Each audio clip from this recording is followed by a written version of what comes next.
Baik, Assalamualaikum warahmatullahi wabarakatuh. Alhamdulillahirabbil alamin wa bihi nasta'in wa ala amriddin wassalatu wassalamu ala asrofil anbiya wal mursalin sayyidina Muhammadin wa ala alihi washabihi ajmain. Amma ba'du. Yang terhormat dosen pengampun pelajaran Ekonomi Mikro Islam, kami dari kelompok 9 akan mempresentasikan hasil diskusi kami mengenai distorsi pasar dan juga al-hisbah.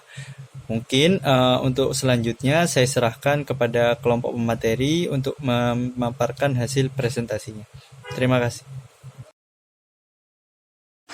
Di sini saya akan menjelaskan tentang pengertian distorsi pasar. Situasi di mana pasar berjalan secara adil dengan arus informasi yang lancar merupakan situasi pasar yang ideal.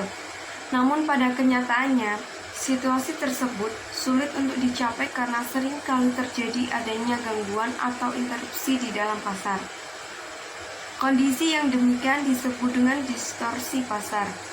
Distorsi pasar merupakan ketidaksempurnaan kinerja pasar di mana pasar berjalan tidak sesuai dengan kekuatan pasar, yaitu permintaan dan penawaran. Transaksi-transaksi rekayasa permintaan dan penawaran. Pertama, bai najasi. Najasi adalah sebuah praktek dagang di mana seseorang pura-pura menawar barang yang didagangkan dengan maksud hanya untuk menaikkan harga, agar orang lain bersedia membeli dengan harga itu.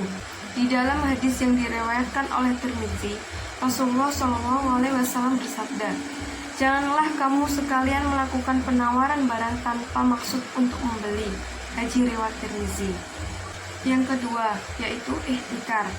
Melakukan penimbunan barang dengan tujuan spekulasi sehingga ia mendapatkan keuntungan besar di atas keuntungan normal, atau dia menjual hanya sedikit barang untuk mendapatkan harga yang lebih tinggi sehingga mendapatkan keuntungan di atas keuntungan normal. Suatu kegiatan masuk dalam kategori ihtikar apabila 3 unsur berikut terdapat dalam kegiatan tersebut. 1. Mengupayakan adanya kelangkaan barang baik dengan cara menimbun stok atau mengenakan entry baris. 2.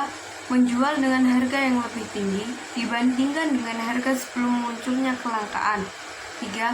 Mengambil keuntungan yang lebih tinggi dibandingkan keuntungan sebelum komponen 1 dan 2 dilakukan.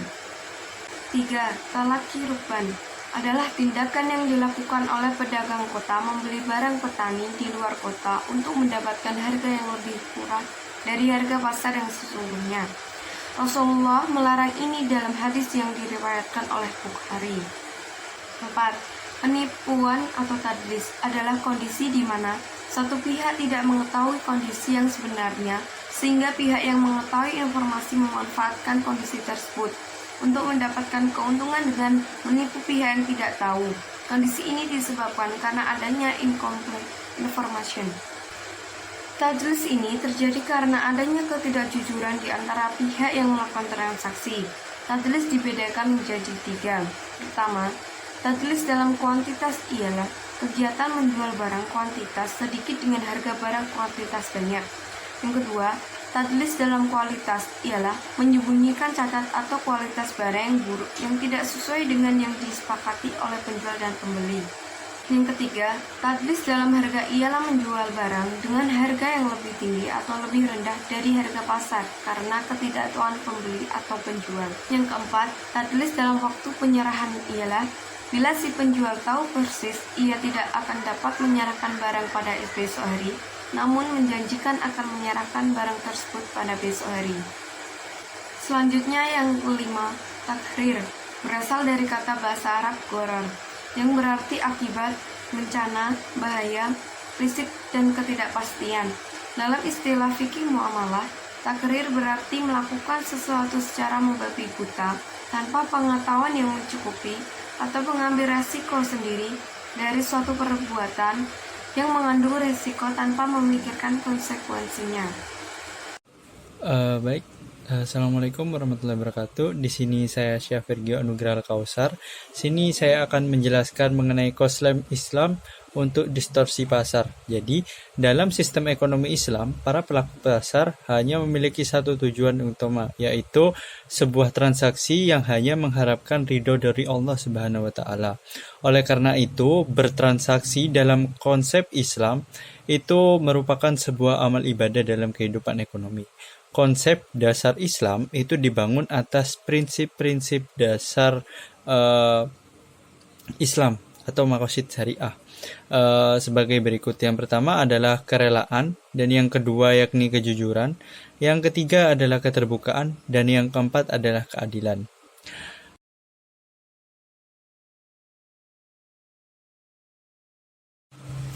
Pengertian Al-Hizbah. Jadi Al-Hizbah ini adalah sebuah lembaga keagamaan yang dinaungi oleh pemerintah, yang dimana Al-Hizbah ini bertugas untuk membenarkan transaksi yang ada di masyarakat, yang dimana Al-Hizbah ini mempunyai dasar hukum, yaitu dasar hukum pertama ada dalam surat Quran Ali Imran ayat 104 yang terjemahannya berbunyi, hendaklah ada di antara kamu segolong orang yang mencegah dari yang mungkar. Mereka itulah orang-orang yang beruntung. Jadi inti dari Hizbah ini adalah sebuah lembaga pengawas. Dan juga peranan lembaga Hizbah dalam mengendalikan distorsi pasar, di mana lembaga Hizbah ini dalam Islam pada awalnya mempunyai kewenangan yang sangat luas, yaitu meliputi seluruh pelanggaran terhadap prinsip-prinsip amar ma'ruf atau nahya al-munkar, baik itu yang terkait ibadah hablum minallah maupun yang terkait berhubungan dengan pelanggaran hak asasi manusia, yaitu hablum minannas. Dan untuk lebih lengkapnya selanjutnya mungkin akan dibahas detail oleh teman saya. Untuk teman saya persilahkan.